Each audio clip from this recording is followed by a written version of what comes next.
This lecture is brought to you by the GIMS Educational Institution, which stands motivated to nurture and develop our young human resources to meet the needs of our wealth-creating business organizations and contribute holistically to society and environment. GIMS Delhi today is recognized nationally for its innovative and holistic approach to higher education in the 21st century. Innovation-driven entrepreneurship is the principal driver of economic growth in all forms of entrepreneurship.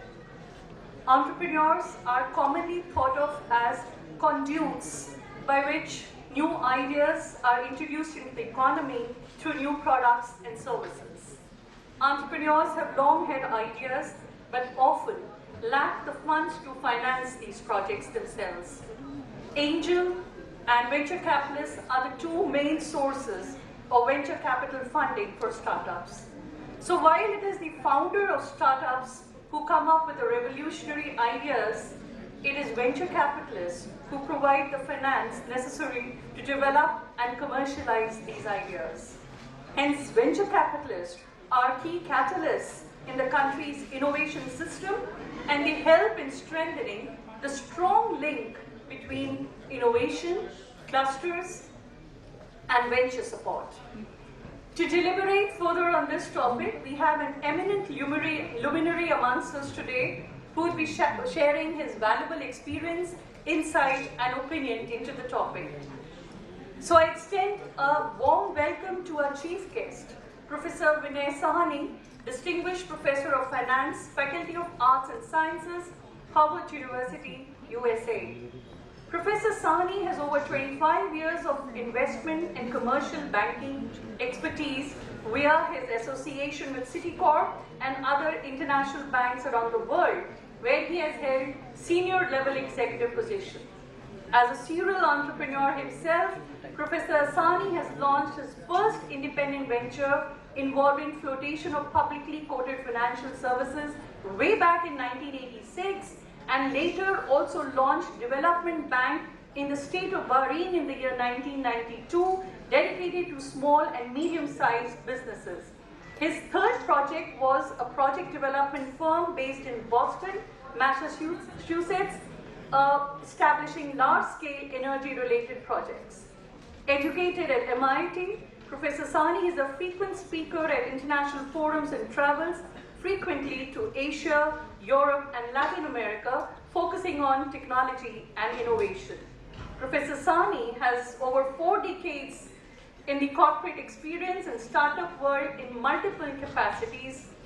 He is uniquely positioned to evaluate the present-day challenges posed by financial markets due to inflation, supply chain bottlenecks, and the prevailing uncertain political climate in Europe triggered by Russia-Ukraine conflict. He is also a mentor to multiple startups in the US. We are extremely fortunate today to have a person of Professor Sewhney's caliber, intellect, and reputation to be associated with GIMS. I would request Dr. Gupta to kindly welcome Sir with the Green Initiative. Can we have a huge round of applause, please?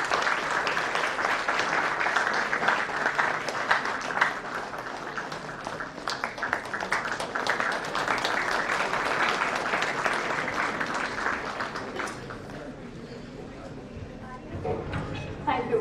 I extend a warm welcome to Mr. Vijay Rai, Chief Growth Officer, USA and APAC region, J1 Technologies, Atlanta, USA, and would request Dr. Gupta to kindly present the Green Initiative. I take this opportunity to introduce Mr. Vijay Rai to the audience. Mr. Rai is working as Managing Director, APAC and EMEA markets with a global company that develops and manufactures IoT systems based out of Delaware. Previously, Mr. Vijay has worked as President and CEO with PowerCon, which is an innovative company offering renewable energy technology. Mr. Rai has a master's in business administration and brings a vast experience in business and people leadership. Mr. Vijay has also served as a member or president of National HRD Network, Delhi and NCR chapter, and he's also vice chairman, ISTD Gurgaon. He has a diverse experience of over 25 years with Indian and international companies. Mr. Vijay is also a member of several key national committees of CII, ASSOCHAM, ISTD, etc. He is on the board of several business schools and contributes as a mentor, speaker, and chair international forums, and he's an active volunteer of Green Ambassador supporting United Nations Green Growth and Development Mission. He has been conferred with many prestigious awards and recognitions like Green Star Award, Outstanding CEO Award, Leader of Eminence Award for his contribution to industry and skill development. Of course, apart from work, he takes keen interest in adventure photography, traveling, music, sports, writing, and speaking on diverse issues. So I once again take immense pleasure in extending a warm welcome to our GIMS chairman, Dr. Amit Gupta, and I would request Professor Ashok Sharma to kindly extend a green initiative as a welcome.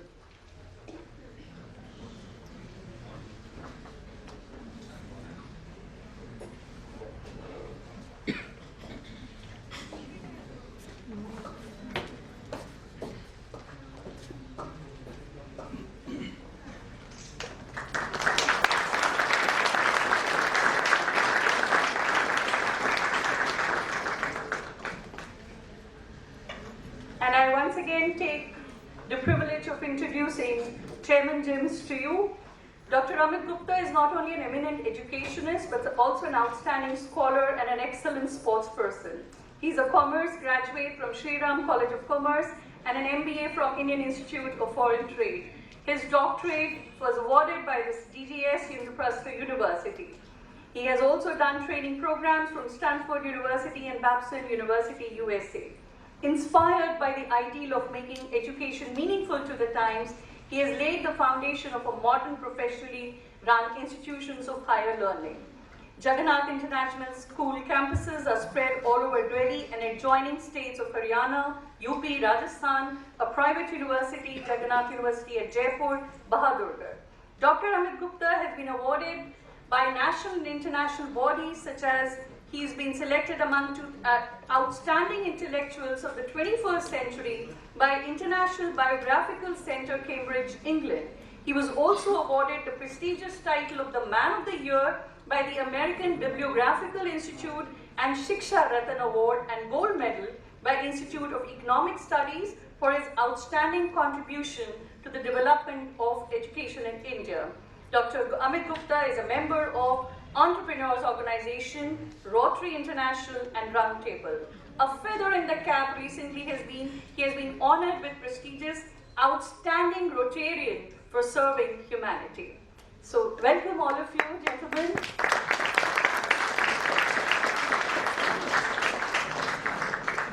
To begin with the session today, we would like to invoke the blessings of Goddess Saraswati on this important occasion to guide us through the proceedings. I bring to you a small Sanskrit shloka on this occasion. Shubham karoti kalyanam arogyam dhana sampada shatru buddhi vinashaya deepa jyotir namastate. This means I fold my hands before the light that brings prosperity, auspiciousness, good health, abundance of wealth, and the destructions of the enemy's intellect. I request all our distinguished guests to kindly light the ceremonial lamp and also request Dr. Amit Gupta to kindly accompany them.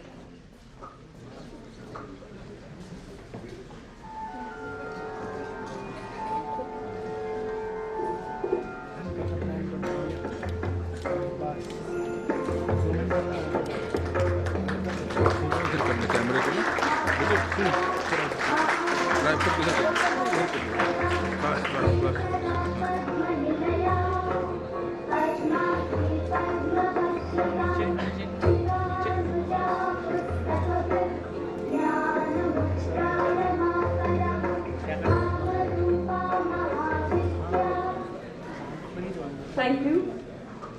I now take the honor of inviting Dr. Amit Gupta, Chairman GIMS, to deliver the welcome address.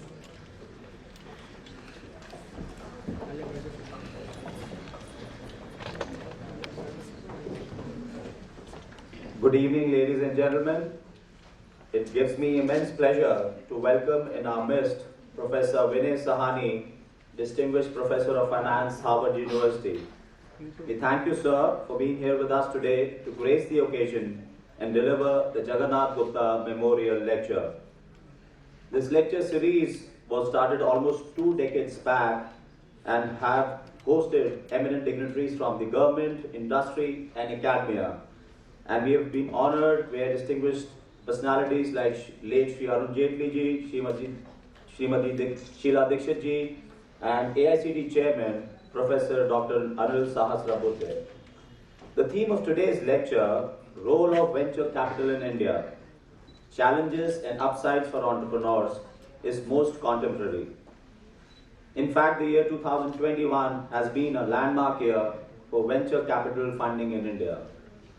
The total funding raised by Indian startups in 2021 has been at a record level of 42 billions across 1.583 deals, and with more additions in 2022, India's Unicorn Club now has 90 unicorns. In 2021, seed stage funding in India crossed 1 billion for the first time, and with an average deal size of $2.3 million. Even on the IP front, India saw the listing of 11 startups, including e-commerce, which have popular names like Nykaa, Zomato, Policy Bazaar, and among others, that give high rating value exits to VC. This trend is very encouraging and assuring for the VC investors, and it also indicates that the current year would be equally exciting from the point of view of venture funding for startups. The increase in VC confidence is apparent with the launch of venture capital funds worth more than 6.2 billion in India in 2021 alone. Well, investing momentum in India was driven by pivotal convergence of tailwinds, digital infrastructure fundamentals like cheap data access, UPI, opened enormous economic opportunities that are increasingly being addressed by the deepening startup ecosystem in India. 3 sectors, consumer technology, fintech, and SaaS, continue to account for more than 75% of all VC investments by value in line with 2020. However, in 2021, there was a sharp rise in investments in emerging technologies such as B2B commerce and tech, and Web 3.0 or crypto-based startups, which reached 500 million plus in investments. Well, all the above activity augurs well for the startup ecosystem in India, and venture capital will play a very significant role in the growth of startups in India in future. But venture capital is not only associated with our country, but has been with some of the most high growth and influential firms in the world. We've heard of so many popular brands like Alphabet, Apple, Amazon, Facebook, and Microsoft, and Alibaba and Tencent in China had been backed by one venture capital or the other prior to their initial public offerings. Well, given the topical theme, I'm sure that you will agree that we could not have had a more eminently suited person than Professor Vivek Sewhney to deliver the prestigious Jagannath Gupta Memorial Lecture. Once again, on behalf of DIMS family, I would like to express my profound thanks to Professor Sewhney for being here with us, and can I request each one of you to please give him a standing ovation.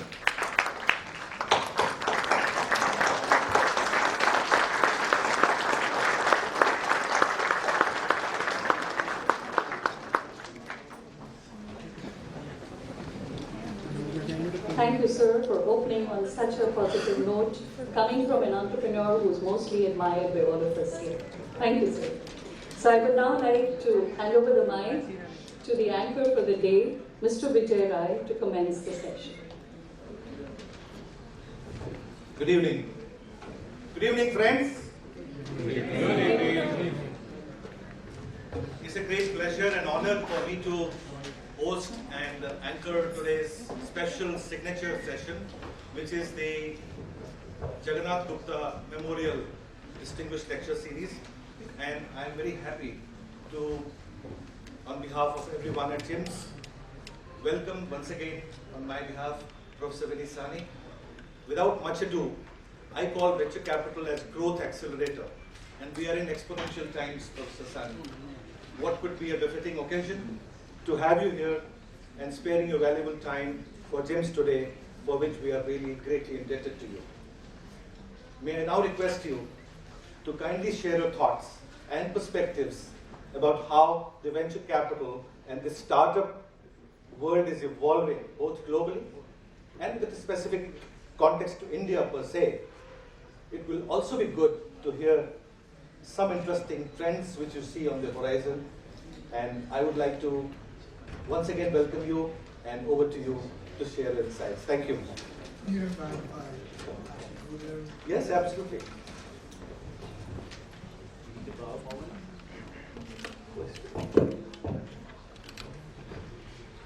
Thank you, Dr. Ahmed, Gupta Chairman, and the staff of GEMS and the students for having given me this opportunity to spend the next few minutes or hour, maybe an hour or so with you. I'll try and do my best and share my experiences with you to the best of my ability. This is going to be more like a dialogue, not a lecture. So let me actually launch this session today by highlighting to you 5 major trends confronting this nation. Trend number 1. We now have more women in India than ever before. For every 1,000 men, we have 1,020 women. Trend number two. The rural internet users now are 20% more than the urban internet users. The total number of internet users in India are 646 million. That trend,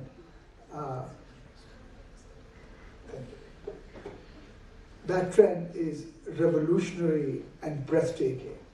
More rural internet users in India than the urban population. Trend number 3, sharp decline in fertility from 2.2 to 2.0, and the sharpest dip actually is amongst the Muslim population, which is at 2.36. Trend number 4, digital financial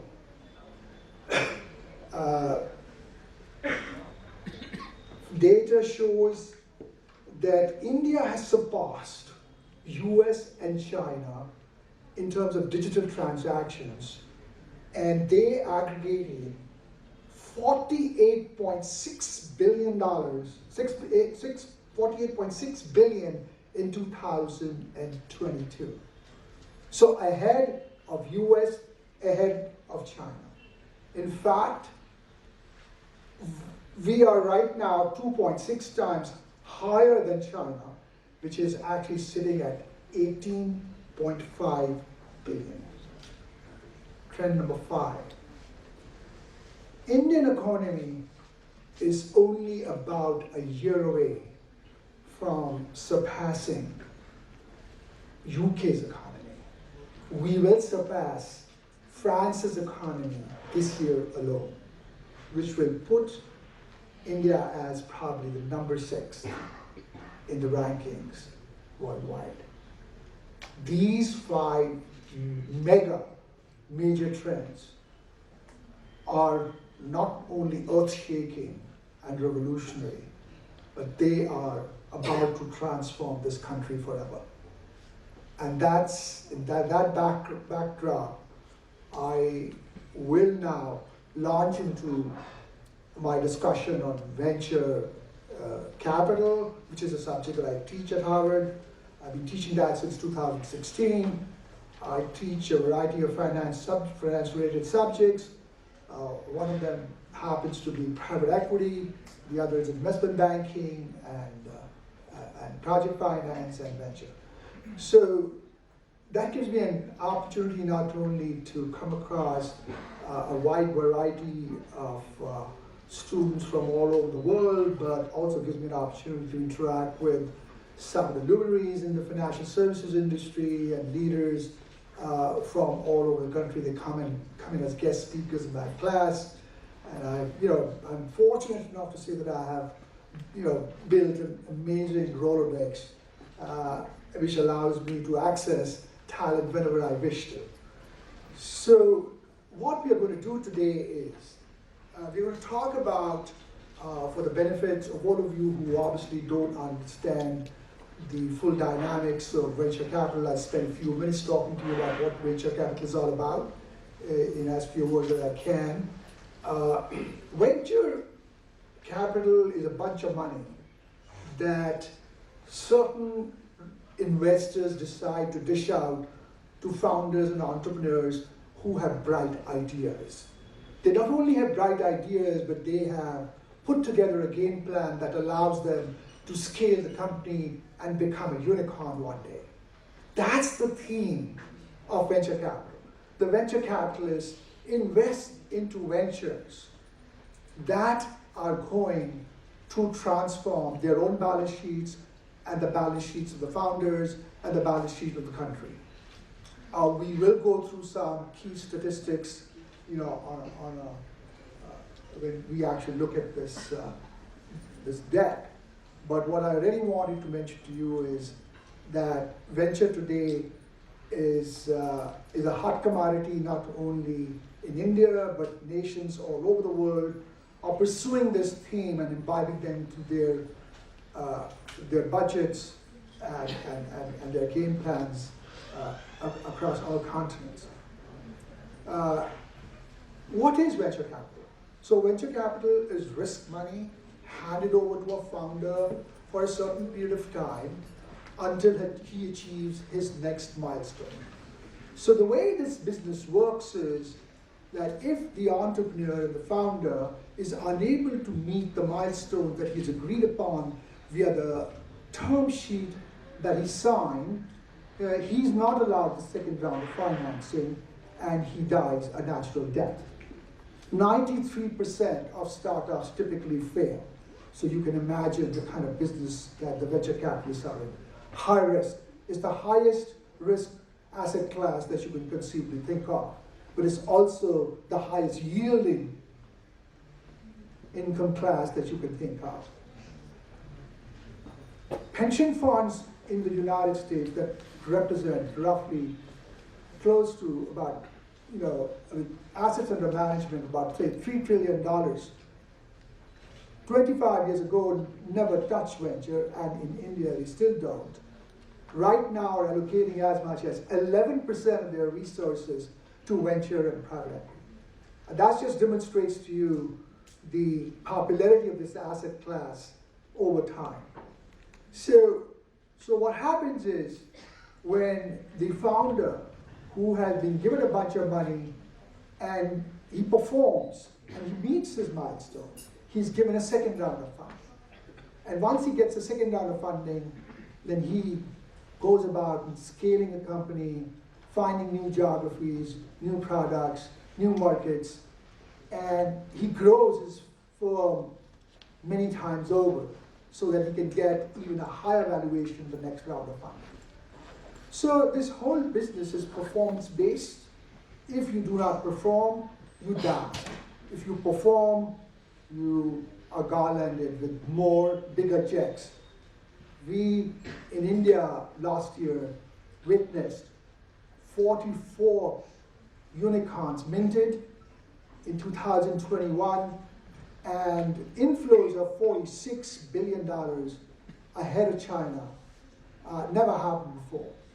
India now ranks number 3 in the universal list of rankings and has 60,000 startups as of now. We are about to now become probably one of the preeminent nations in the world pursuing this asset class. And the way, as I said, that this business works is that you have two sets of parties that actually allow this ecosystem to run. And they're called limited partners, and the other one is called general partners.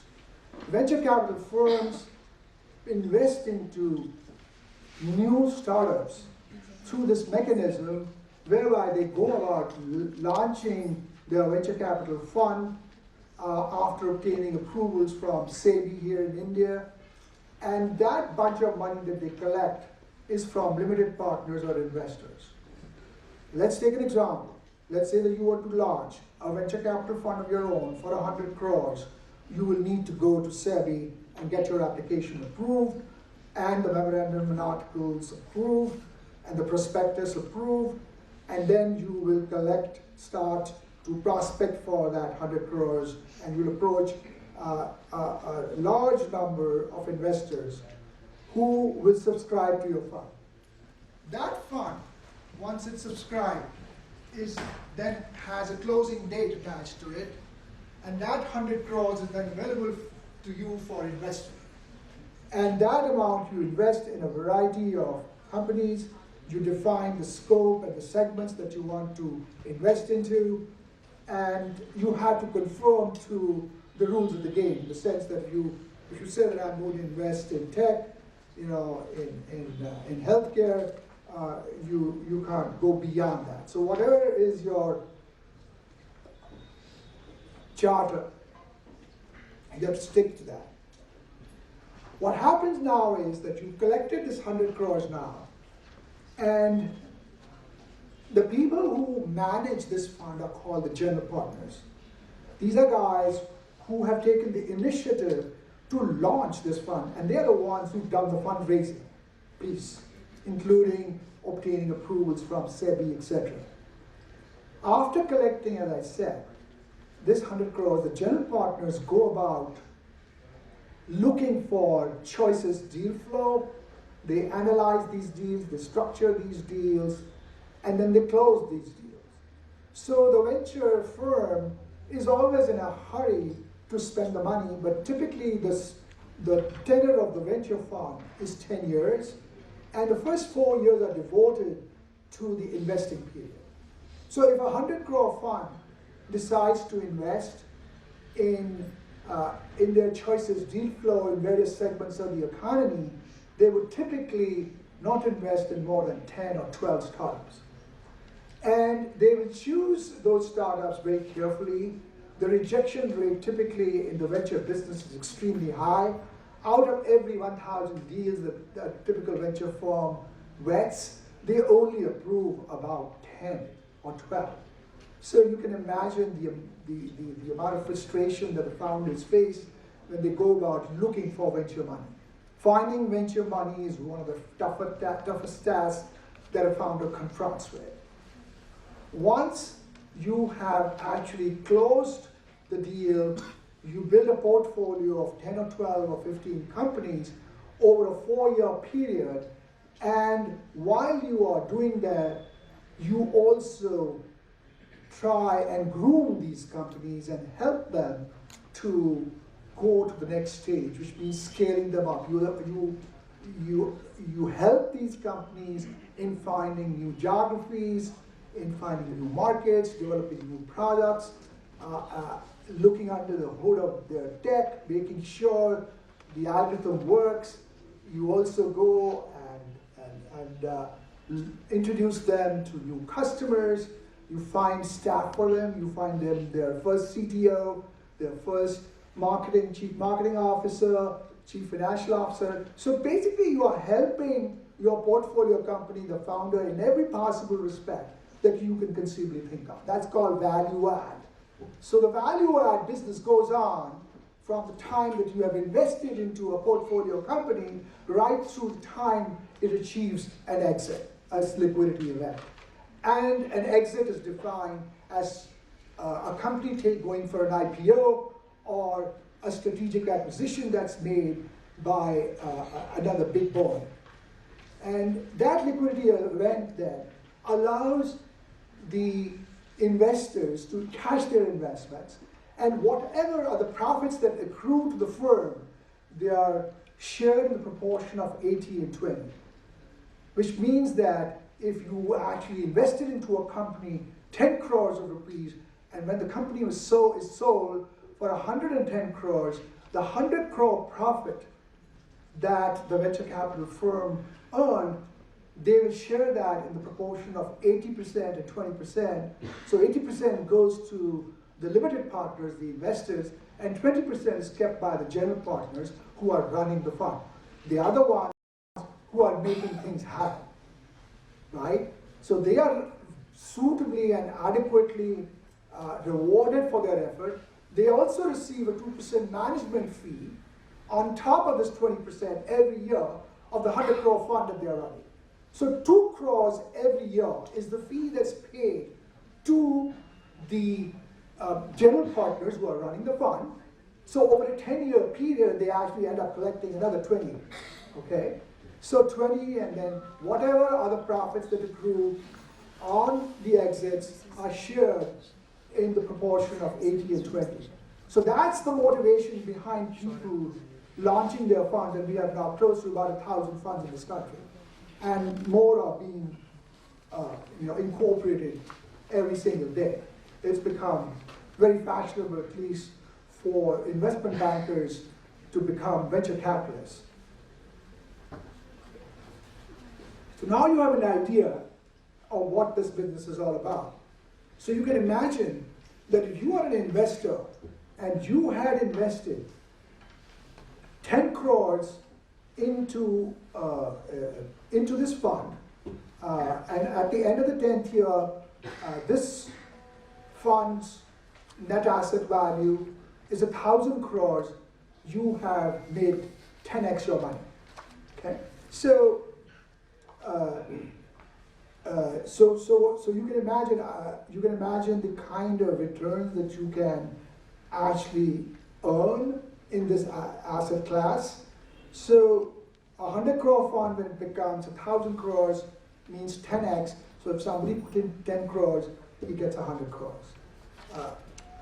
These kinds of returns you do not normally see either in the stock market or in real estate business or in private equity.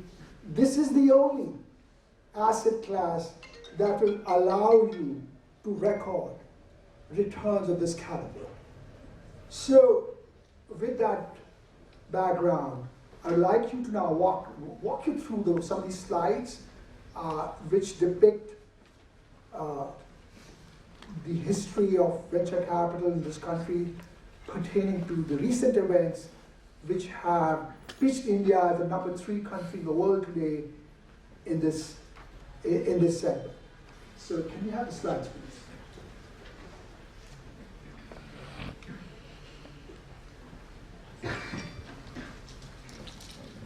Please hold your questions till the end. We'll have a Q&A session lasting at least 30 minutes.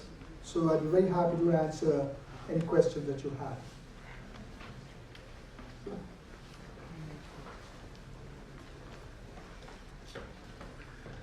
And remember those 5 trends. I'm going to ask you at the end of the session, how many of you actually remember the 5 trends that I outlined when I began my session?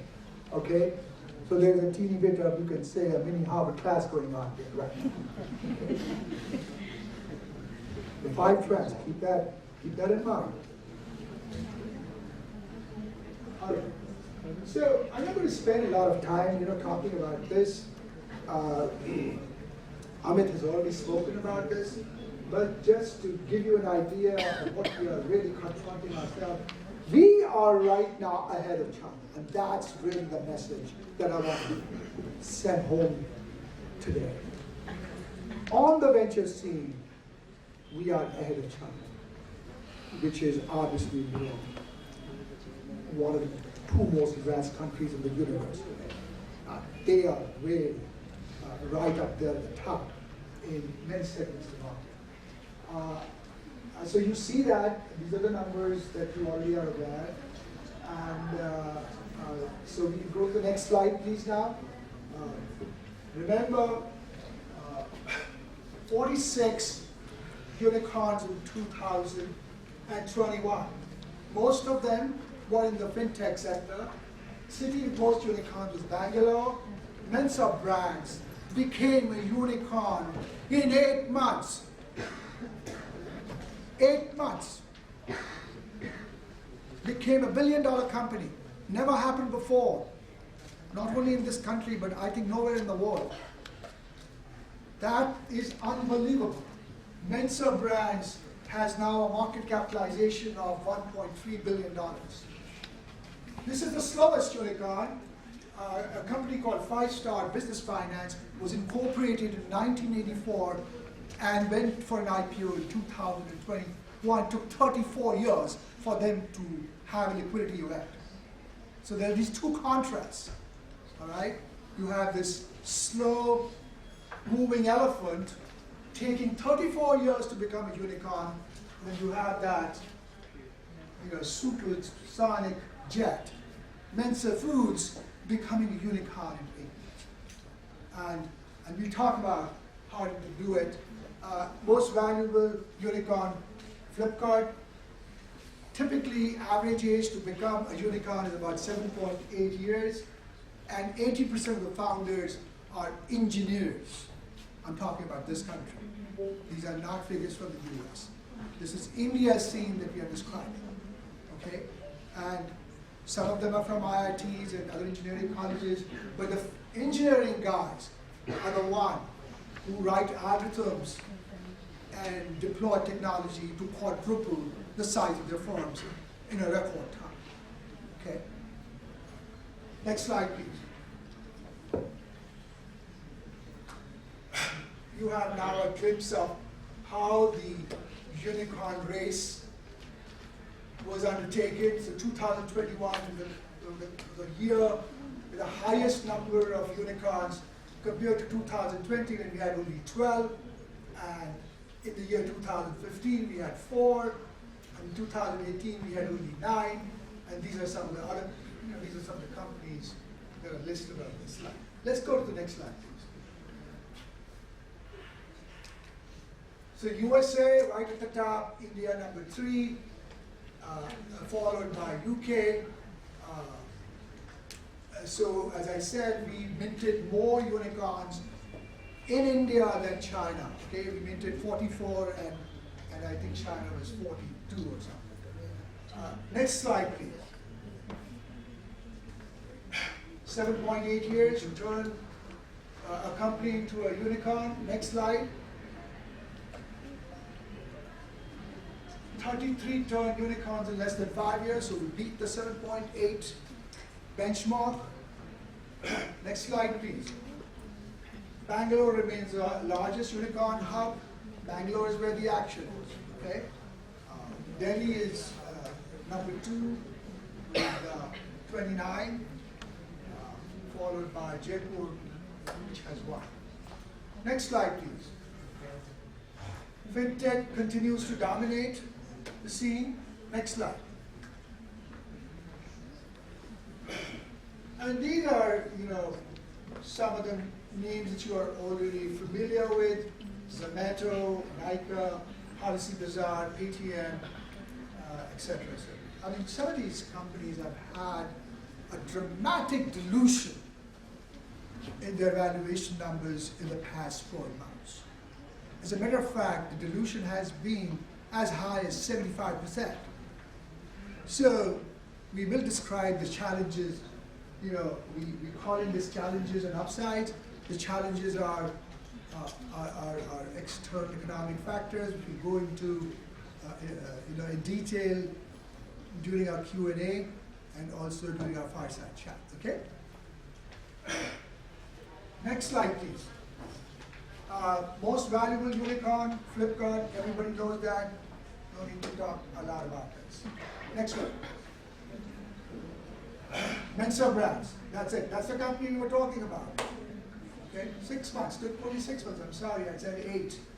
Took only 6 months. Next one, please. That's the slowest unicorn. Next one. 4 decacorns so far, more than $10 billion. They call it decacorn. So we've got Flipkart, Baidu, Oyo, and Paytm. I think Paytm's valuation right now is down, so I'm not sure if it belongs there. Next slide, please. This is the most important slide of this deck. 13 women, unicorn founders. Never happened before. 13.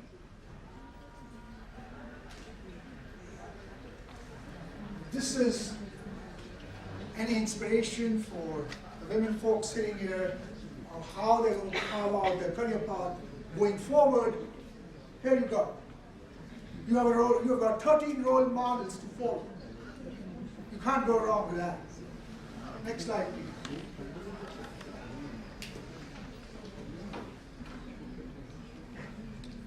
I think this is probably the last slide.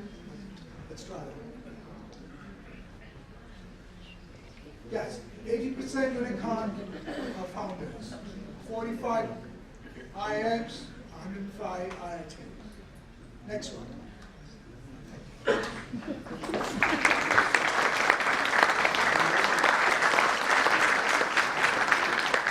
How many of you now want to have your own startup? I want lots of hands. I want to see lots of hands going up.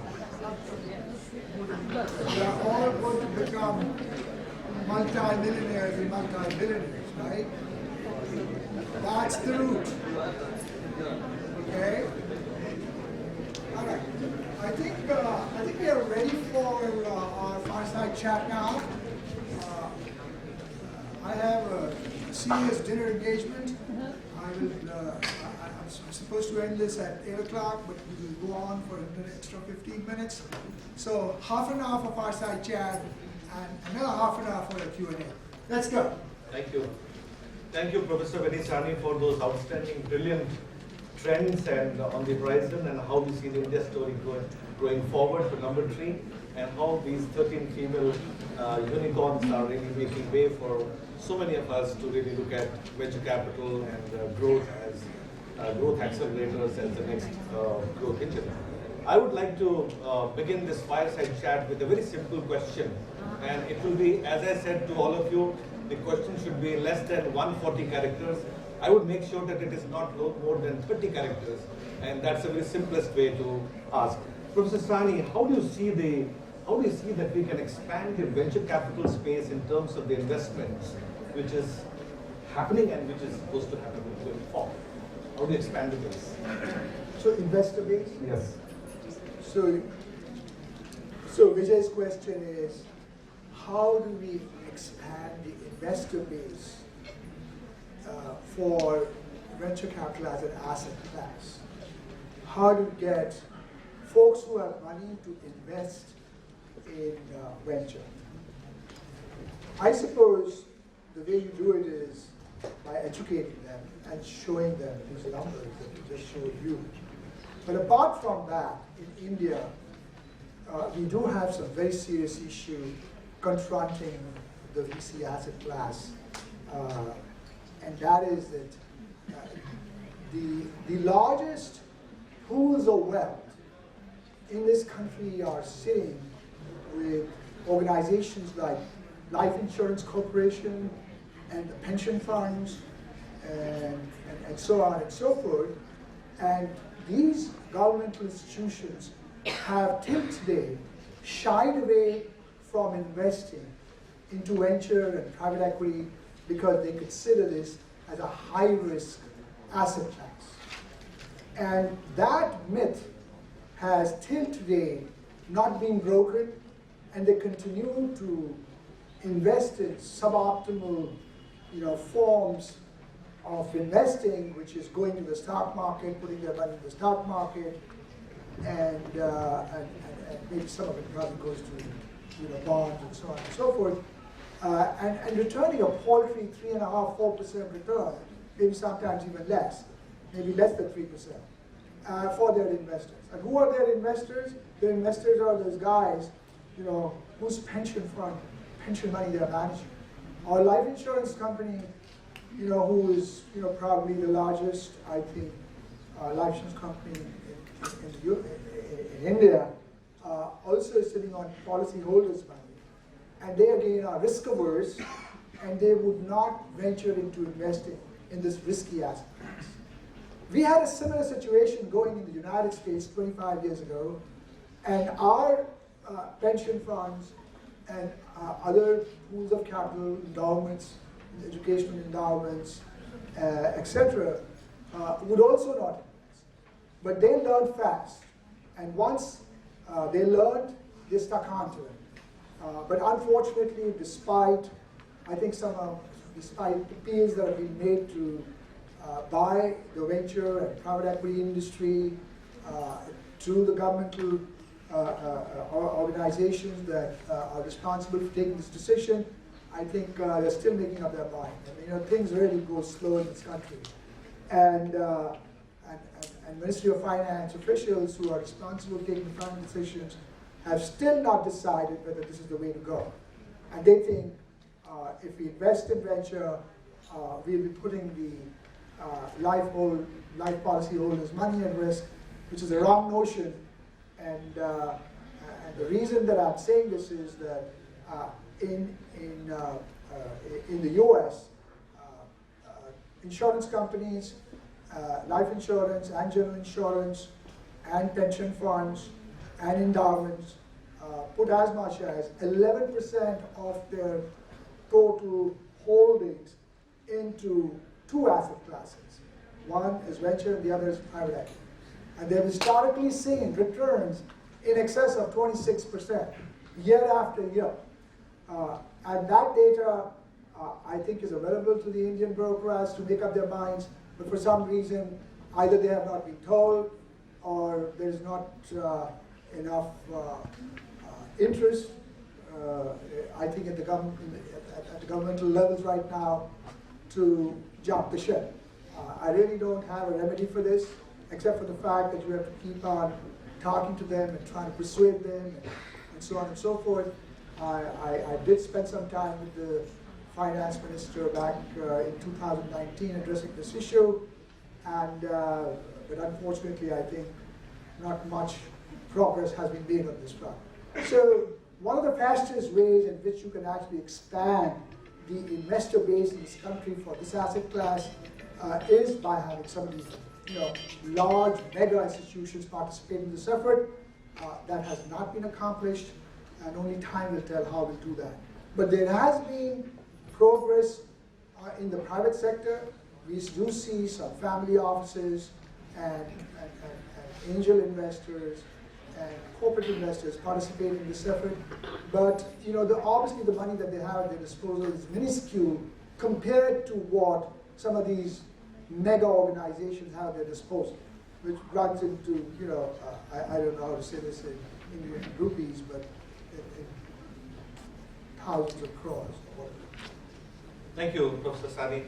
I think you already answered this question also, which I was going to ask you, but I think over the recent last 3-4 years, specifically during the start of India, what we call Prarambh, government schemes have also been a big trigger for promoting VC investments in India, specifically leading up to the unicorns what we see today. What is your idea about it and what more could be done? You said some of them, but some of the key things which should be done. Yeah, so you're talking about some of the mega trends. Yeah, some of the mega trends that we have seen in this country, like UPI, the Unified Payment System, Ayushman scheme, and such other measures, I think have enhanced connectivity in this country. I think nobody has ever seen. I gave you some numbers. Some 48.6 billion transactions were carried out in just 2022, putting India as the #1 country in the world as far as electronic processing is concerned. So we are really ahead of the game here, and a lot of this was made possible by the governmental action and some of the measures that they took. I think UPI, Aadhaar card, I think are some of the best moves I think our government has made over the past 5 years. We have to compliment them for where they have accomplished, and I think I would give them 10 out of 10 for what they have accomplished in this segment of the market. It's unbelievable the amount of digitization that's taking place in the country.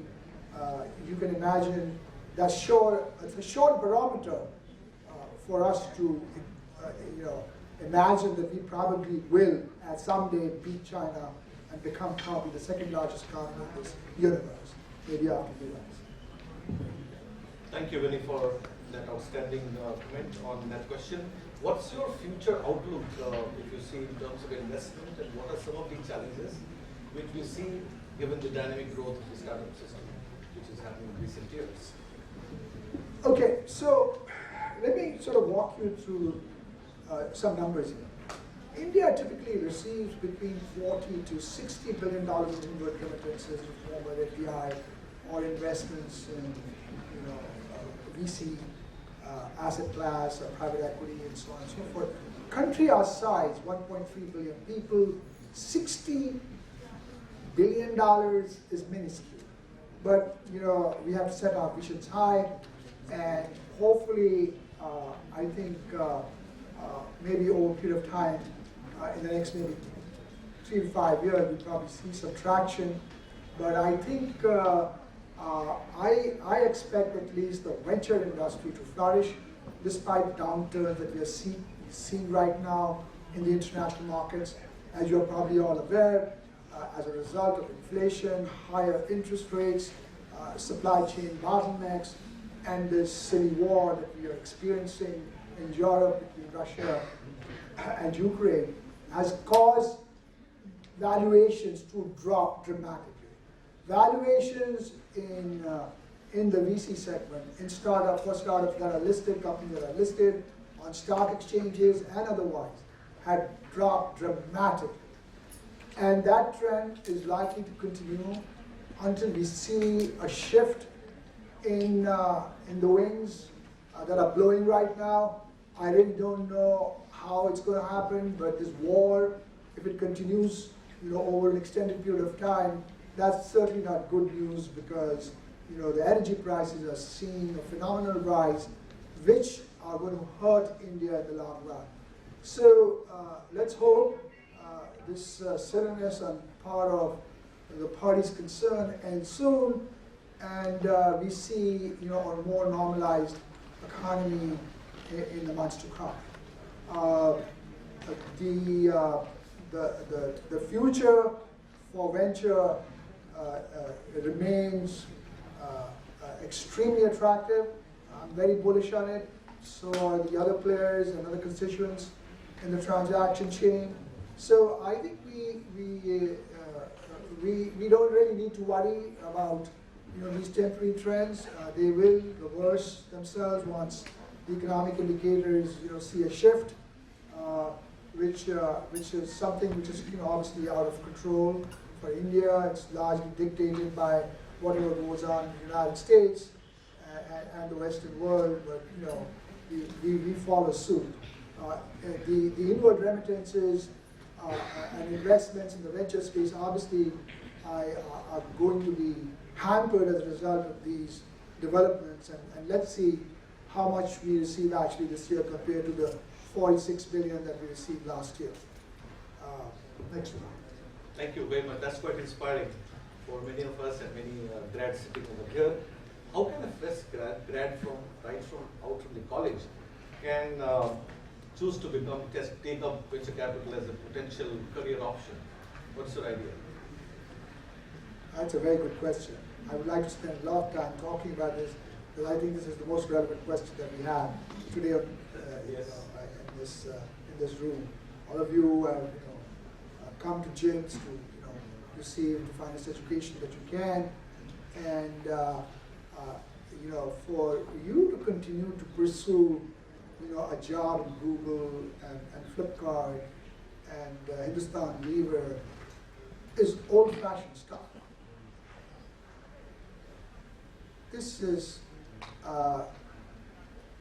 when you pass out and you say, I want to join IBM, and I want to join Flipkart, and I want to join Nykaa or Paytm, I don't know whichever of the big firms here, or Tata's, or whatever that is. That is from yesteryear. That used to happen when I was in college, and that has to change. And I want to walk you through some statistics here. At the Harvard Business School last year, we typically admit about 1,000 students every year. Out of the 1,000 students that we admitted in 2021, 396 students decided to launch their own startups. They had offers from McKinsey, Goldman Sachs, JP Morgan. They turned them down. Some of them actually had 5, 6 jobs. When you go to Harvard Business School, you typically don't get just one job. You get multiple jobs. But they turned them down and they decided to launch their own ventures. Students got together, formed their teams, and came up with ideas to change the world. They identified the pain points in the marketplace and they figured out a game plan to remedy those pain points. They developed an algorithm. They developed a drug to cure Alzheimer or cure cancer. We have MIT PhDs right now pursuing this vocation. They are looking for the next drug to cure cancer forever. So people, who want to become super rich, super wealthy, want to retire at the age of 40 or 35 or 45 or whatever that is, like the Bunsells or Flipkart, you have to look at other alternatives. I would encourage all of you to adapt the venture capital game. And the way you do that is by reading books. I brought 4 of them here for you to follow through. 1, 2, 3, and 4. Read them all. Read more. Take a course at Harvard with me. Okay? My venture capital course begins on 21st June. We have seats available for you. Venture capital is not taught in all American universities. It's taught in very few select schools. So you people should systematically try and learn the art form of investing in venture. Okay? Or becoming a founder. What does it take to become a founder? Come up with ideas. Come up with new ideas which are incapable of being replicated. There's no use, setting up another delivery company like Zomato. That's old stuff. It's already happened. Somebody stole this idea many years ago and ran with it and became a billionaire. Right? So no need to now start another delivery company. You have to start something new. So what do? You systematically go around figuring out what is the skill set that is required in Rebel to become a successful founder? Or what is the skill set that's required to become a successful investor in the venture space so that you can launch your own fund? And you can't launch your own fund unless you've been in the venture business for a while. So go and work for a venture capital firm for a few years, learn the art form, and then launch your own fund and get SEBI approval. It need not be a 1,000 crore fund. It could just be a 50 crore fund or a 25 crore fund. All right? So there are all these options. Education is key, and awareness. Attend seminars, attend conferences, read. There's nothing more important than reading. There's a ton of material available on venture. There are Harvard business case studies on venture, tons of them. Ask your professors; they'll get you copies. Send me an email. I'll send you a professor's copy, free of charge. Okay. So the underlying theme really is that you have to educate yourself and acquire skills under your belt to pursue this vocation. And the quicker you do it, the better it is.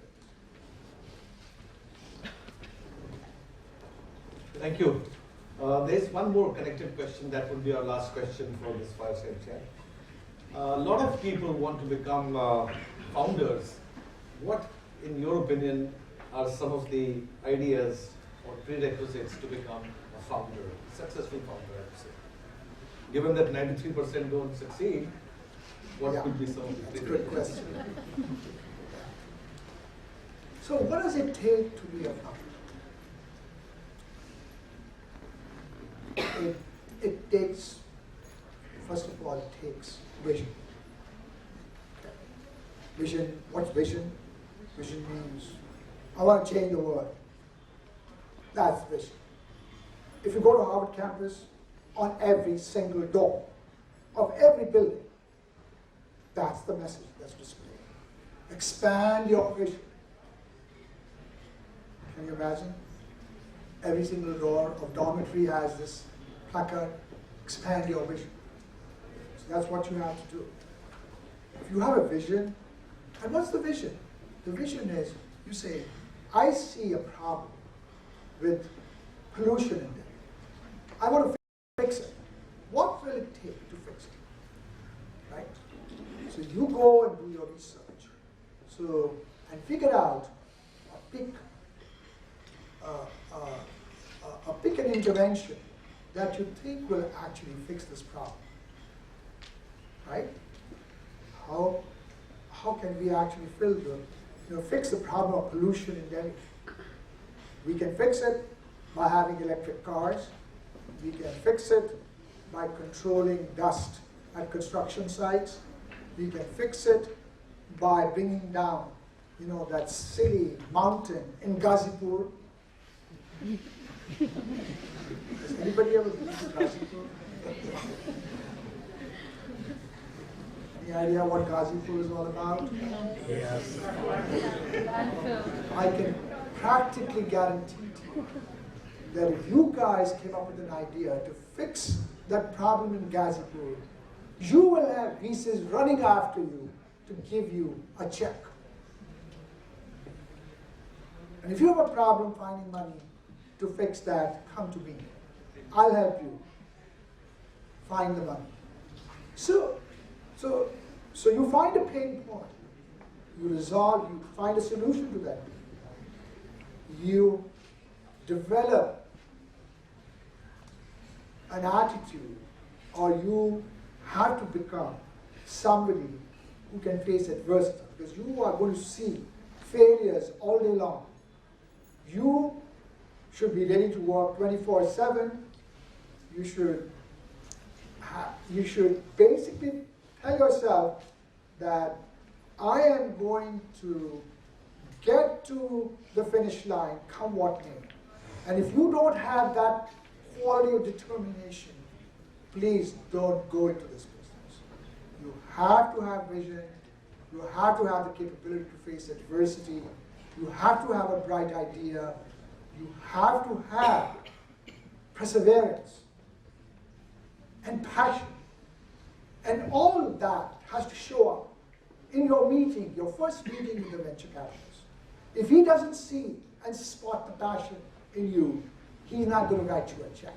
You can come up with the best PowerPoint, but if you can't deliver it, like the way I'm delivering this lecture, he's not going to give you the money. He wants to see passion, he wants to see perseverance, he wants to see an ability to face adversity, and he will give you a check faster than you think. That is what it takes to become a founder. Thank you so much. I think checks are there. That's the last question in the fireside chat, and we are on time. We could manage as per the Harvard standards. And so I think we have got 11 questions, and I would like to take questions one by one. But yes, to the last question on the waste management. As a chairman of the CIA Council of Technology, I have this duty also to suggest to the government of Delhi to manage this Ghazipur, this landfill, and all of their sites. So if you really have some ideas, I would really look at meeting all of you or any of you. And if you need finance, you will need to really connect with Professor to get more funding on that. But absolutely, I think about 1,000 crores are on the cards if you have some bright ideas. So really, so I would just like to ask take one question, Professor Viney. This is from the last question first. This is from Dr. Ashmeet Kaur, who is assistant professor here. she's asking, from your experience as academician, what do you think we can do to encourage our students to become entrepreneurs and open their startups? I just started that. So this is, I think, a repeat. Yeah. So we take the second question. I'll just read out and try to paraphrase. As we know that there are several unicorns coming up, but a large number of them are not profitable and have shown failed IPOs. How are you going to deal with that? Because it's creating stress on the financial market as well as the venture capital. No, I think I just. This is from Gupta, student. Yeah, so I just mentioned that, earlier on, that this is a universal phenomenon. It's not just happening in India. It's not that the Indian startups or the Indian unicorns are failing.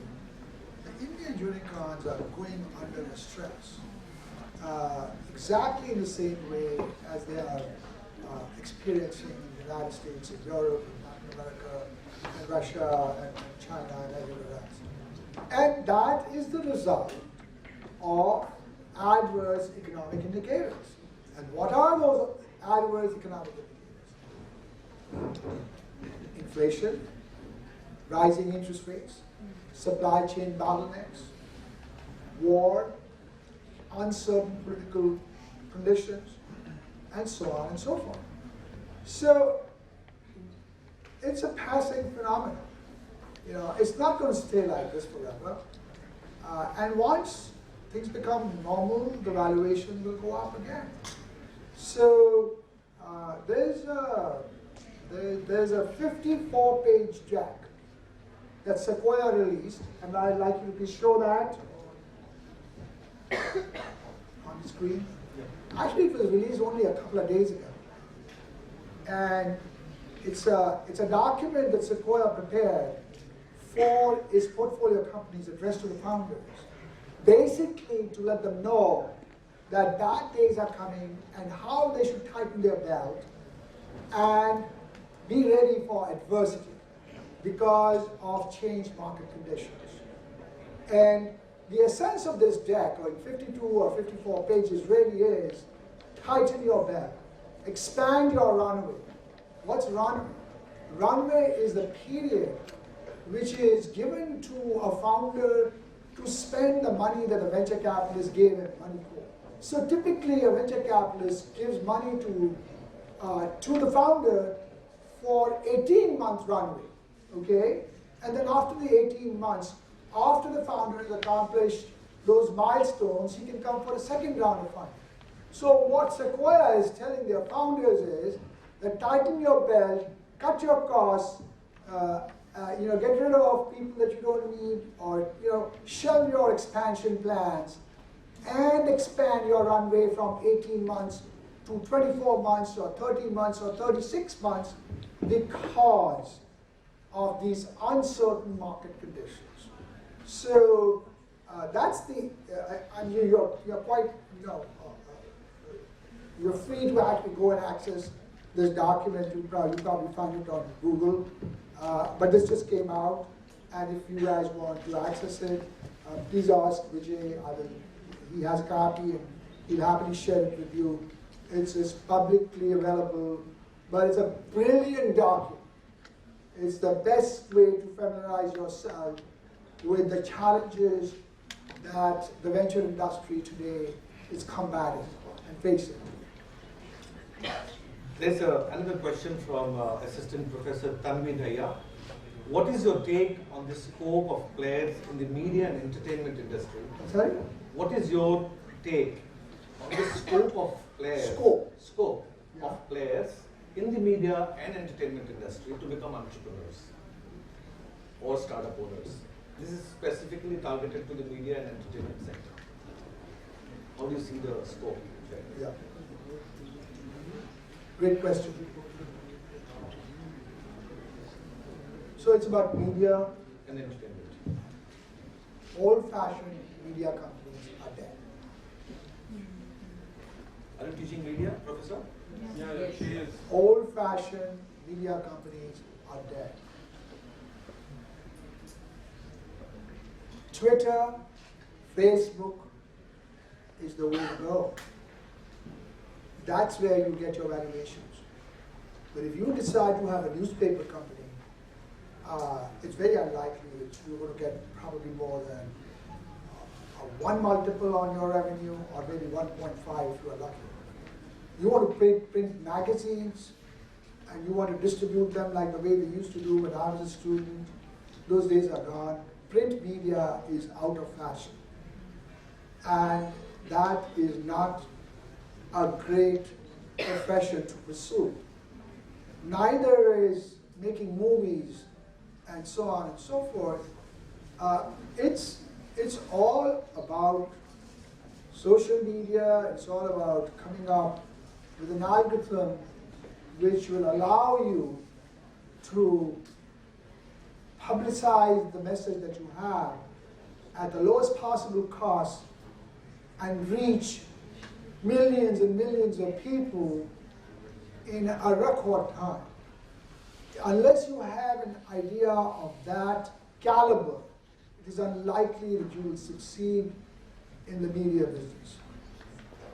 The traditional media sources, the valuations are dismal and profit margins are low, so the venture capitalists really have no interest in funding media businesses unless it is electronic media, or unless it is something which is would quadruple, the customer base in record time. So it's a very, very difficult industry. As a matter of fact, in the United States, you'll be shocked to know that 80% of newspapers have folded. They no longer exist. They're either gone bankrupt or they've shut down their business. India, you still have some print media going. But to give you an indication, I live in the United States, so I can only tell you about what's happening in the US. But companies and media right now are not getting the multiples that they even used to get 5 or 10 years ago, because companies, who are now running TV channels or who are running, making movies for advertisers, all that kind of stuff, no longer gels very well with the VCs.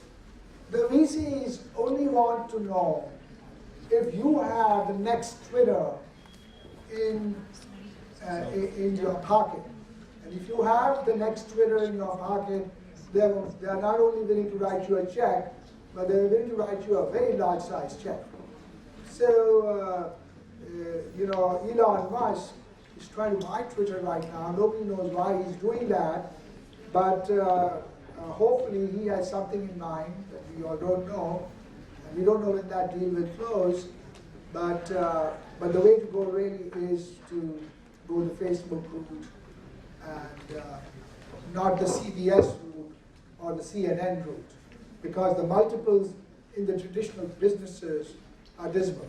Okay, they are 6 times EBITDA or 8 times EBITDA, versus 20 times sales revenue multiples. In SaaS, they apply revenue multiples and not EBITDA multiples. But in the media business, they apply EBITDA multiples. EBITDA is a derivative of the top line. Okay? So the valuations in traditional media businesses are on decline, will continue to decline. India probably maybe has some runaway. Maybe this business will probably still is there maybe for a few more years, maybe 3 or 4 or 5 years. But if I was to launch a startup, I would shy away from getting into traditional media businesses.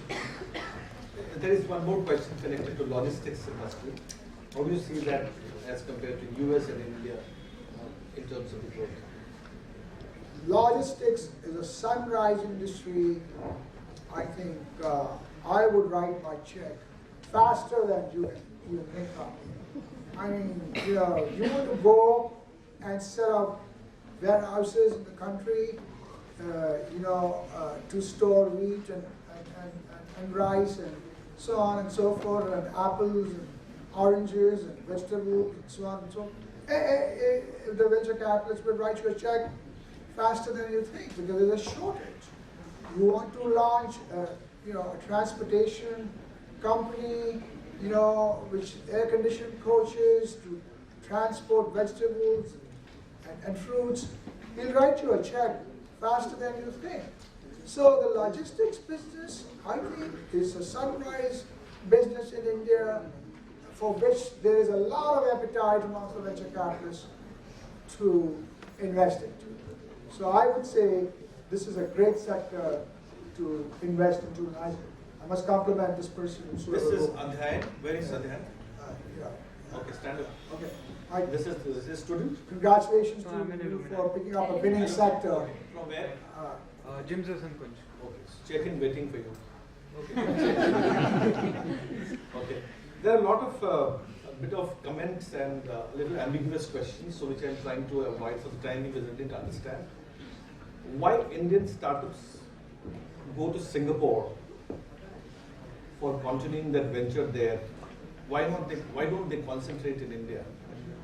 The answer is very simple. Yes, Raj Prasad. Yeah. The answer is very simple. The answer is very simple. I'm sorry, what's your name, sir? Yashraj. Yes, Yashraj. yes. Yeah. So, Yashraj, the reason you go to Singapore is because you want to register your venture capital fund speedily, promptly, and expeditiously. SEBI has a tardy reputation for sitting on your venture capital fund application for a period of at least 12 months. They take up to 12 months to issue venture capital fund license. In Singapore, you can do that in between 30 to 45 days. That's one reason. Favorable tax treatment of gains and stock options are another reason people go to Singapore. Third reason is ability to go the IPO route. You can take your company to the IPO route public fairly easily if you are incorporated in Singapore. Fourth reason, you have favorable arbitration rules if you register a company in Singapore. Okay?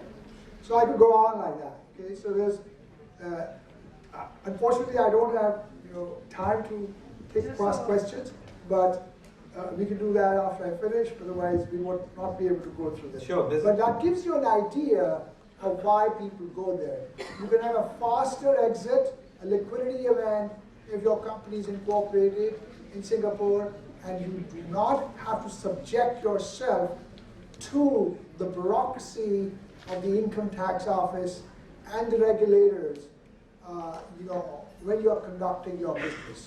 It's so much more easier to hire and fire in Singapore than in India. If you hire somebody in India and you have more than some 100 people or something, some labor rules apply to you that you can't fire them and so on. So for all those reasons, it's beneficial to incorporate your venture in Singapore, and a lot of people do that, and that's what Flipkart did. Flipkart incorporated themselves in Singapore, and that's why they had a liquidity event, and Walmart bought them in 2016, and that check for $16 billion came faster than you think. If it was incorporated in India, the docs from the tax office will hound you forever. Okay, so that's why it's smarter to register in Singapore. That doesn't mean that India doesn't work, but India has to catch up, and I think SEBI has to learn to be faster, efficient in doing their business. But SEBI did do something amazing last year, and we have to compliment them for what they did. SEBI last year decided that they will allow loss-making companies to go public. And that allowed companies like Zomato and Paytm to go to stock exchange. And not only them, there were 18 IPOs, and most of them were loss-making companies. So that was a smart rule that they implemented. So we want to see something very similar, those types of announcements coming from SEBI to cheer up the VC ecosystem. This question is coming from Rajiv Khulana. He would like to ask, is not been able to write it down. Thank you very much, Vijay. Professor Sewhney, it's always wonderful listening to you. By the way, there are 3 hills in Delhi, and not just one. There is Mukalba Chowk and Okla. And I would actually look for some student entrepreneurs to collect all the 500 odd plastic bottles which would be left over here to be sent to a recycler. Otherwise, it will land into those 3 hills, and then the methane gas will come back to you. And thank you so much, sir, for raising the issue of air pollution. And social entrepreneurship is equally important, though students don't look at that option because everybody wants to be a unicorn. My question to you, sir, is, and I have a strong belief that economics blended with environment, air pollution, and health is going to make a lot of sense in the next many decades to come. So in case you wish to make money or you wish to run social enterprise, get into it. But the trouble is, if you think of only being a unicorn, I think be happy with earning few millions of dollars. Why $1 billion? So my question to you is, we have a lot of management students here, and everything cannot be done in Delhi. There are roughly around 135 non-attainment cities in India as per National Clean Air Program. So how should this go back to smaller cities and actually nurture businesses, leading to solutions for environment, air pollution, and health?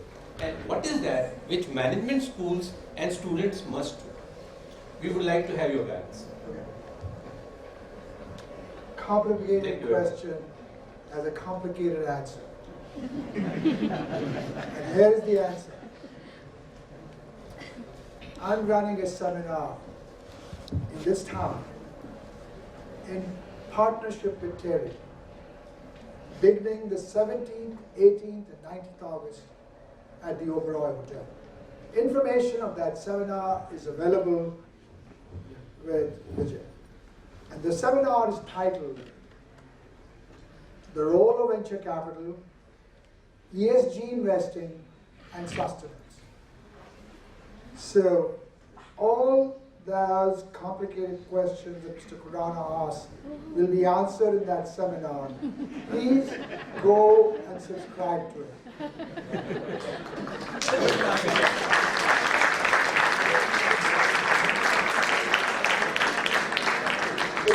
It's only $1.5 lakh for 3 days with free food and cocktails every single day. Every single day, that's important. Yeah, so the early booking, the early bird offers are also on. So I think there's a 25% early bird discount. huge discounts. And we also don't use the plastic bottles. and not only that, but we will also eat the 18% GST. Yes. So the 1.5 lakhs actually is inclusive of 18% GST. And So it's a very tempting, very compelling offer. Terry is going to certify Combine that with, and Terry will also issue a certificate, certificates. 3-day for having attended the seminar. Okay.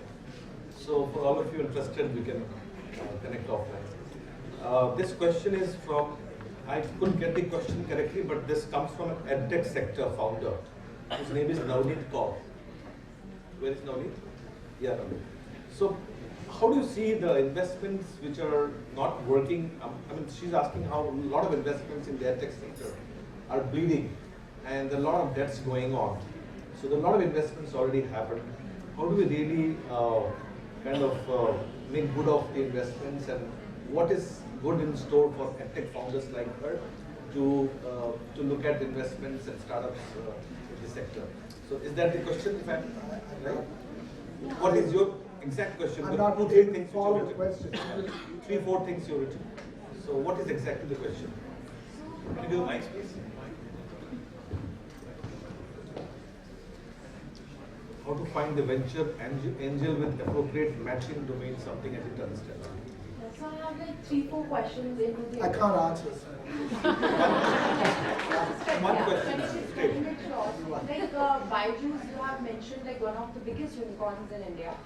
So it is buying all the other edtech startups which are bleeding heavily. But Byju's is still buying it, even after knowing that they are loss making. What is the reason probably for that? And yeah. Very good question. Why is Baiju buying sick startups? Companies that are bleeding. So I'll tell you the correct answer. The answer is that Baiju just got funded. And they got a big check. Their last round of funding, I think they raised like 900, some phenomenal amount. The venture capitalists gave them that money, specifically making acquisitions. This is the only reason they gave them this money. So these guys have a mandate from their investors to go and make acquisitions left, right, and center. They are not only buying companies in India, they are buying companies in the United States. They are buying companies in China. They are buying companies in Europe. If they do not buy those companies, they are answerable to those venture capitalists for not having met the milestone. Why are they buying companies that are bleeding? The reason the companies bleed is because they are not well managed. So what they do, they go and pick and diagnose companies that are fixable, which have poor management, but a sound business plan. But the founders and the management team doesn't have the gumption to execute on the business plan. So they fall short on execution. But the business model intrinsically is viable. Baiju is picking those companies with tardy management and fixable business models at rock bottom valuations. That is the smartest thing you can ever do. A company which probably should have a market valuation of 10 crores, they're buying them for 4, or 3, or 2, or 5, or whatever. But they are fixable, and they do their due diligence. They have an amazing game plan and a policy guideline, in fact prepared by the venture capitalists for them, the kind of companies that they can actually buy. They are the ones who have given them the benchmarks, and they follow them. I hope I've answered your question. Thank you very much. This question is from Sahib Khara, Senior Manager. For an early stage startup, till growth stage, what should be the main focus, valuation or profitability? Profitability. Okay, that's a straight answer. And the supplementary is that what is the typical philosophy of venture capital firms? Do they want portfolio companies to go for exits, early exits or IPOs? Exits or IPOs? Okay, so let me explain to you. There are two distinct routes for exits. exit is also called a liquidity event. There are two defined exit routes. One, you either do an IPO or you get acquired. 70% of the startups all over the world get acquired. Less than 30% actually go public because there are stringent requirements to go public. It's expensive, it's complicated, time consuming, and it's risky. The minute you go an IPO, you are under scrutiny of the regulators, shareholders, bankers, investors, customers, all the constituents in the transaction chain. And you don't want to be subjected to this kind of scrutiny. So most companies sometimes they just prefer not to go an IPO route, and they prefer the acquisition route. Like Baiju is acquiring, or they are acquiring. So if you have an ed tech firm, likely you will get acquired by Baiju. So I hope I answered. Thank you. Thank you. I think one or two more questions. Shall we take, or shall we okay, we can do my bit. Okay, one or two maybe quickly. This is from Dr. Neelam Tandon, Professor. What are the 5 basic parameters of risk evaluation for venture capital firms looking for investments in India? For VC firms to invest in India, what are the 5 basic parameters for risk evaluation? Good question. First parameter is the quality of the founder. Second parameter is market size. Third parameter is technology. Fourth parameter is ability to scale. And the fifth parameter will be ability to exit. If a company is going to take 10 years to exit, nobody's interested. You want your liquidity event during the life cycle of the fund. And I define that upfront when I walk you through the ABC of venture capital. All portfolio company investments have to be compulsorily liquidated at the expiry of the 10-year period. You do not have the luxury of sitting on those companies and not liquidating them. So if you do not apply that criteria of exit, which means unless an exit can be accomplished and orchestrated during a reasonable period of time, you don't want to touch that investment. If a company cannot be scaled, if the company only has a business model that restricts them to the city of New Delhi, and that model is incapable of being replicated in the rest of the country, is not scalable, the venture capitalist is not interested.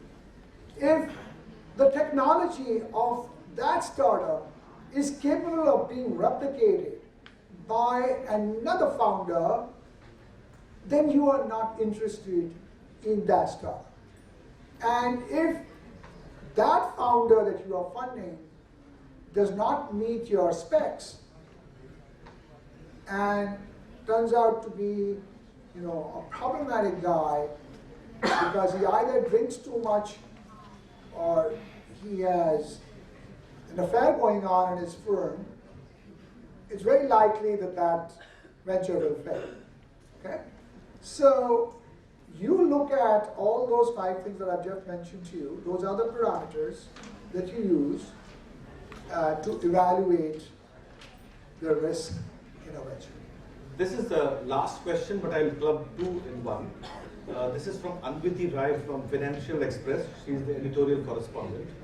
If I could get the question right, startups are high risk and high reward businesses. And we see a lot of frauds and misappropriations happening in this sector also. What do you think should be the ideal balance of regulation for this industry? What is your advice to venture capitalists, both from India as well as to looking at Western Indian startups? Yeah, the answer doesn't lie in regulation. The answer lies in running the best due diligence that you can run on your founder when you actually write your first check. If you have not carried out due diligence on the founder and you find a governance issue during the life cycle of fund where he's either stealing money or he's making misrepresentations or he's lying to his investors, you have problems. So what do? Before you actually fund the founder, you make sure you check him out. You check him out thoroughly. You do not need more regulation. The minute you start regulating this industry will disappear. So the venture capitalists who have too much dry powder are in a hurry to write a check because they want to prove to their investors that they'll be able to use their money quickly, end up making these mistakes. They don't due diligence their projects, in an adequate fashion. And that leads to misgovernance issues and so on and so forth. So due diligence is the name of the game. That's the message. And due diligence takes time, effort, money, perseverance. If you are in a hurry to write your check and you think that I'm going to just skip this because it doesn't matter if this guy, has an FIR registered against him for beating his wife, I'm not going to worry about that. Well, no. That might just come to haunt you later on because there's such a huge conflict in the family that the startup could fail because of family reasons. You would be shocked to know that a majority of the failed startups, 93%, a majority of them fail because there is conflict amongst the partners. There is conflict between husband and wife. There's conflict with vendors. There is conflict with customers. And those conflicts couldn't be resolved, and those ventures fail. So the failure rate is directly attributable to lack of due diligence. So the more due diligence you run, you alleviate that risk. You reduce the risk of failure. Thank you. So there's one question which was from finance, regional head, and with that we end this fireside chat. This is interesting. What is your view about entrepreneurs rushing towards becoming unicorns and adding valuations rather than adding value to customers? So they're more in a rush to really create more valuations. Is there any? Yeah, I mean, you can imagine that if you're a founder and if you have come up with this very unique product which allows you to access venture money and you think you have done an amazing job executing on that business model, then you want a decent valuation. You want a credible, a high valuation. And that's the conflict, between the venture capitalist and founder all day long. And that goes on for a long time.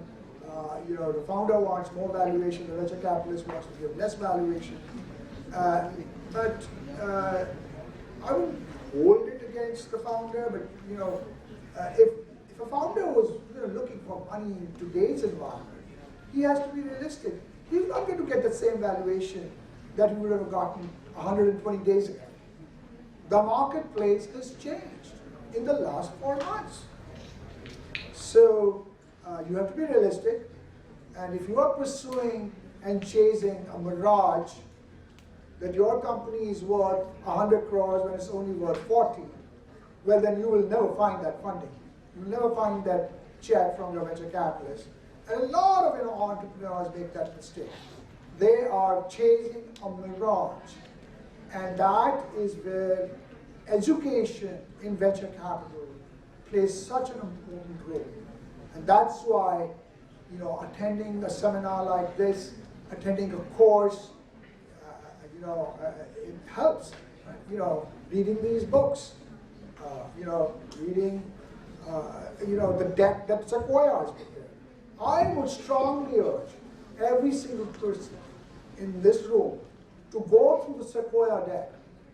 And by the way, I want to tell you first of all who Sequoia is. Sequoia is the world's preeminent venture capitalist in this universe.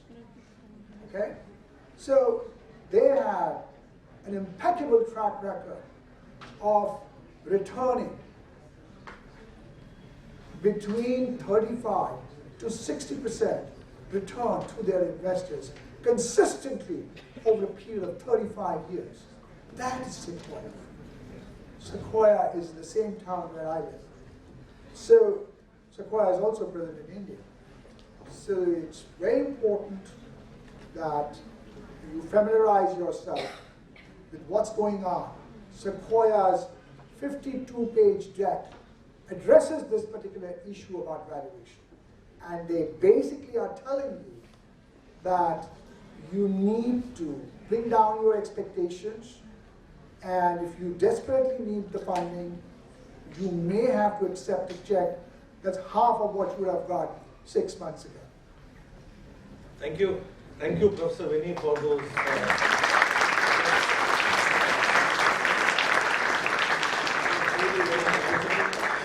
Educating, and it was such a great honor and a pleasure for me to really. Honor is all mine.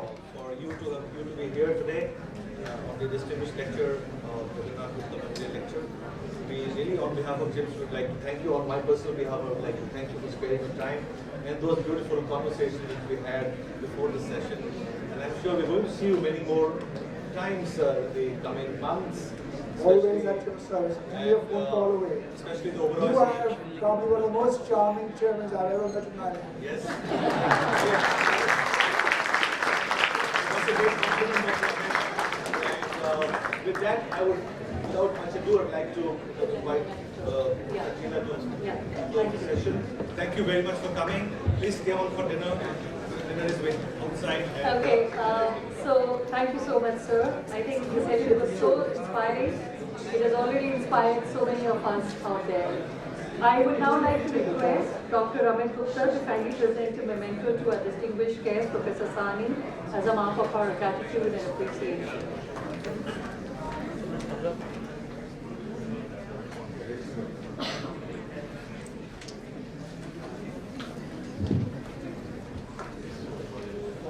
Look at that.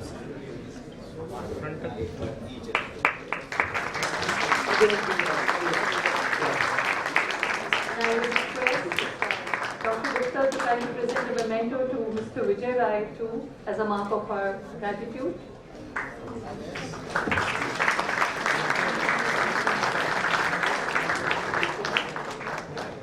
Request everyone to kindly rise for the national anthem.